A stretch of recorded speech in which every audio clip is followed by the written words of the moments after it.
और अब आलमी मामलात में से एक पहलू जानना चाह रहे हैं उमर फारूक साहब बूरेवाला से। सर साहब रिसेंटली मैं एक थिंक टैंक की रिपोर्ट पढ़ रहा था जो चाइना और इंडिया के रिलेशन के ऊपर स्टडी करता है। उन्होंने लिखा हुआ था कि अगर दलाई लामा जो है वो अपना सक्सेसर अनाउंस करते हैं तो चाइना नतायजी परवाह किए बगैर हर सूरत में इंडिया के साथ वॉर छेड़ देगा। तो मेरा ये आपसे सवाल ये था कि ये इशू के अंदर क्या इतनी हसासियत है कि चाइना जो है इंडिया के साथ वॉर पे उतर आएगा, और दूसरा ये तिब्बत कार्ड इंडिया के कॉन्टेक्स्ट के अंदर क्या है? बड़ा इंटरेस्टिंग सवाल है ये भी। इसका भी ताल्लुक वो जो हम डिस्कस कर रहे थे अभी बातें उसके साथ बन सकता है और है भी। देखिए, तिब्बत हमेशा तारीखी तौर पे has always been part of mainland of China. उनके अंदर ही आता था। It was autonomous region but it was always part of the Chinese empire in तारीख। चाइनीज इनकलाब हुआ और कम्युनिस्ट पार्टी पावर में आ गई। 1950 में रेड आर्मी जो थी वो चली गई तिब्बत और वहाँ जाके उन्होंने टेक ओवर कर लिया और कहा कि अब ये हमारा हिस्सा है, फॉर्मली इट्स पार्ट ऑफ अस।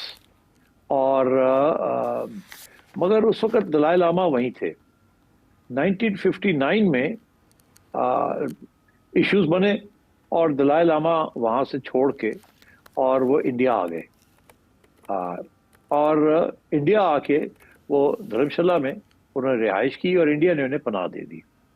वो दिन है और आज का दिन है, Tibet is become an issue.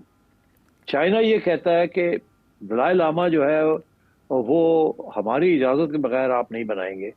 आप दिल्ली में बैठ के एक नया दलाई लामा बना के हमारे खिलाफ कार्रवाई नहीं करेंगे, साजिश नहीं करेंगे। ये हमारी टेरिटरी है, they are part of us. Dalai Lama कहता है कि मैं सिलेक्ट करूंगा अगला दलाई लामा कौन होगा। मगर इसमें इशू ये है कि अगर दलाई लामा क्योंकि आप 90 साल का हो चुका है जी। अगर दलाई लामा जो है, जो करंट दलाई लामा है, वो सिलेक्शन ऐसी करते हैं जो चीन को पसंद नहीं है या वो एक साजिश का हिस्से के तहत बनती है, तो चीन एक्सेप्ट नहीं करेगा उसको। अभी भी दलाई लामा बाहर बैठा हुआ है ना, चीन चला रहा है तिब्बत को। तो अगला दलाई लामा भी आएगा तो चीन बैठा रहेगा, वो नहीं एक्सेप्ट करेगा। और अगर कोई ऐसा दलाई लामा आता है जो चीन के साथ तावन करेगा और एक अमेरिका का एजेंट नहीं बनेगा या इंडिया का एजेंट नहीं बनेगा, तो चीन को कोई प्रॉब्लम नहीं होगी। मगर करंट सिचुएशन ये है कि ये दलाई लामा जो है ये पनाह ली हुई है इंडिया में, इंडिया इसको प्रोटेक्ट कर रहा है और अमेरिका ये चाहता है कि ये यहीं रहे, अगला दलाई लामा भी जो है वो भी यहीं से यहीं रहे और तिब्बत जो है उसको उसके अंदर चाइना को चैन ना आने दिया जाए। तो अमेरिका की भी गेम है कि दलाई लामा और तिब्बत के अंदर प्रॉब्लम्स क्रिएट किए जाएं फॉर चाइना और उनको एक अच्छी, जिसे कहते हैं ना, सोटी मिल गई है। तो इंडिया भी गेम प्ले कर रहा है ये। अच्छा, अब सिचुएशन ये है कि तिब्बत इतना इंपॉर्टेंट क्यों है चाइना के लिए, इंडिया के लिए, अमेरिका के लिए? देखिए, तिब्बत कहते हैं is the roof of the world. सारे दरिया जो है ना वो कहीं ना कहीं तिब्बत से ही निकलते हैं। अब वो जो इंडिया को दरिया जो जाते हैं वो भी तिब्बत से आते हैं। तो एक तो ये है कि जैसे हम कहते हैं कि हमारा जगुलर वेन है कश्मीर को, कि दरिया कश्मीर से आते हैं, वो हिस्सा जो कि इस वक्त इंडिया के कंट्रोल में है। तो इसलिए हमारे लिए बड़ा इंपॉर्टेंट है कश्मीर। इंडिया का भी यही मौकफ है कि दरिया सारे आते हैं तिब्बत से, तो Tibet is very important to us, कि हमारा भी कोई इन्फ्लुएंस होना चाहिए।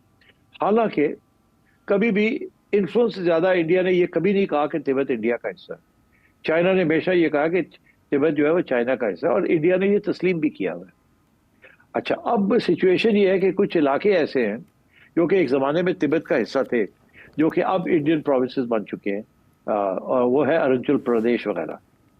और एक बॉर्डर, लंबा चौड़ा बॉर्डर बन गया है बिटवीन चाइना एंड इंडिया, जो कि सारी तिब्बत का बॉर्डर है। तो that is known as a line of actual control. इन दोनों साइड ने किया है कि लाइन ऑफ एक्चुअल कंट्रोल है, मगर डिस्प्यूट्स अभी हैं on the areas around that line of actual control. अब मगर वो सारे का सारा तिब्बत है। अब तिब्बत जो है is a buffer zone between China and India. China का और कोई बॉर्डर नहीं है जो इंडिया के साथ लगता है सिवाय तिब्बत के। Tibet is the border of China and India. जैसे कि कल बात हो रही थी कि इजराइल जो है वो गोलान हाइट्स में और सीरिया के दरमियान एक बफर जोन ड्रूज की बनाना चाहता है और अपनी ये बफर जोन हमेशा ऐसे ही था। अंग्रेजों ने जब पाकिस्तान और इंडिया को आजाद किया था तो उनका ये ख्याल था कि अफगानिस्तान जो है वो रूस और इंडिया के दरमियान एक बफर जोन होगी जी। बफर जोन ये इंपॉर्टेंट थी विद ग्रेट एम्पायर्स कि वो आपस में लड़ाई झगड़े ना करे, दरमियान में कोई न्यूट्रल किस्म की टेरिटरी होनी चाहिए ताकि वहां बैठ के कोई बातचीत हो तो कर सके, उसको ना इधर का होना चाहिए ना उधर का। बफर जोन्स, ये लड़ाई झगड़े रोकने के लिए बफर जोन्स, ये तारीखी एक पस मंजर है। अब तिब्बत भी एक किस्म का बफर जोन है between China and India, but Tibet is now under Chinese control, तो वो बफर जोन उस तरीके से नहीं रही। इंडिया को यही तकलीफ है कि ये एक बफर जोन नहीं रही क्योंकि इसकी आज़ादी नहीं रही। चाइना ये कहता है कि ये ऑटोनोमस रीजन है, अभी भी उसने बहुत आज़ादी है तिब्बत के अंदर, लोकल गवर्नमेंट वगैरह हो, but it is basically under the control of the Chinese, उसे इज पार्ट ऑफ चाइना। तो मैं समझता हूँ कि ये सिचुएशन है। और ये भी बड़ी इंपॉर्टेंट बात है कि अब तिब्बत के अंदर जैसे कि इंडिया ने अपना हिस्सा जो कश्मीर में वहाँ डैम्स बनाने शुरू कर दिए, रेजर्वॉर्स बनाने शुरू कर दिए जिसका ताल्लुक पाकिस्तान के साथ रिवर फ्लो का है, इसी तरीके के साथ चाइना ने तिब्बत के अंदर बहुत सी एक्टिविटी, इकोनॉमिक एक्टिविटी शुरू कर दी है, including building dams and also building roads, क्योंकि वो तिब्बत के जरिए वो जाना चाह रहे हैं इनटू सेंट्रल एशिया। तो वो तिब्बत को और भी ज्यादा उसकी अहमियत होती जा रही है फॉर द चाइनीज, क्योंकि चाइना जो है is now going to be using Tibet as a gateway to Central Asia also. तो तिब्बत की एक स्ट्रेटेजिक वैल्यू भी बन गई है, पानी का मसला भी है, और फिर ये तारीखी जो इश्यूज रहते हैं वो भी तारीखी इश्यूज भी हैं। और जैसे मैंने कहा, अमेरिका की ये बड़ी कोशिश है कि किसी तरीके के साथ तिब्बत के अंदर अनरेस्ट क्रिएट किया जाए और वहाँ सेटल ना होने दिया जाए और दलाई लामा को सपोर्ट किया जाए। ये तो CIA की तो ये तो एस्टेब्लिश्ड है, इसमें किताबें भी लिखी गई हैं कि CIA ने किस तरीके से 50s के और 60s के अंदर डिस्टेबलाइज करने की कोशिश की थी चाइना को तिब्बत में। एंड तो इंडिया जो है एक किस्म का पैसिव किस्म की सिचुएशन है।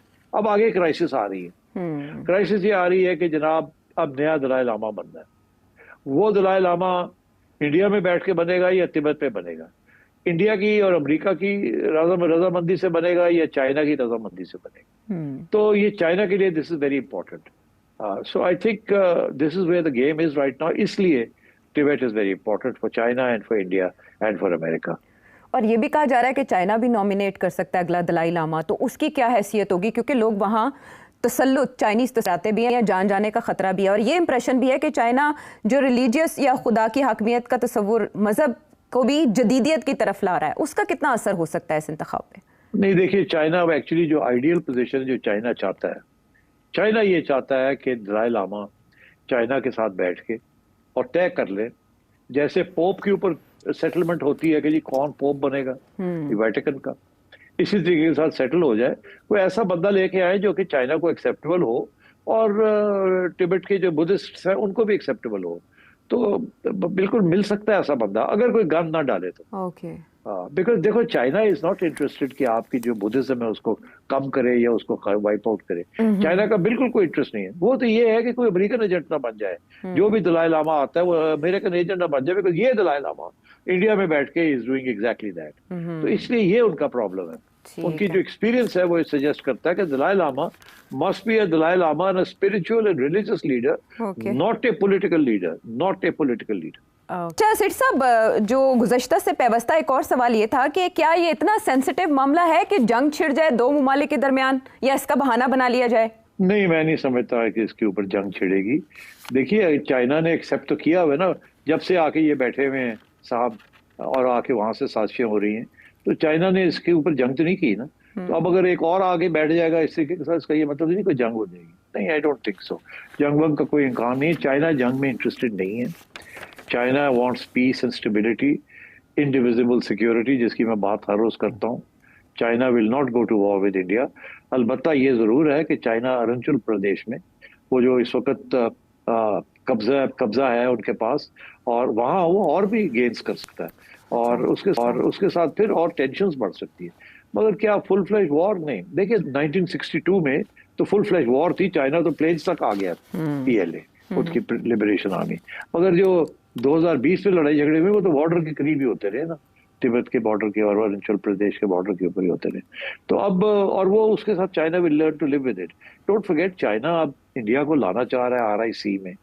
चाइना इंडिया में के साथ ब्रिक्स में बैठा हुआ है। China will not go to war against somebody जिनको वो लाना चाह रहे हैं अपने साथ। They learn to live with this.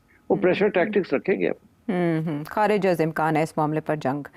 अब लाहौर से ईसा जलाल राजा ने मूसा जैसा एक सवाल किया है, शामिल करते हैं। आपने एक किताब तहरीर की जिसका नाम सेम पेज था। क्या आज के हालात सेम पेज से सेम स्क्रिप्ट पर इवॉल्व कर गए हैं? ये सवाल और इस सवाल का जवाब सवाल करने वाले और जवाब देने वाले के लिए कितना खतरनाक है? कोई खतरनाक नहीं है, सीधी सीधी बात करते हैं हम।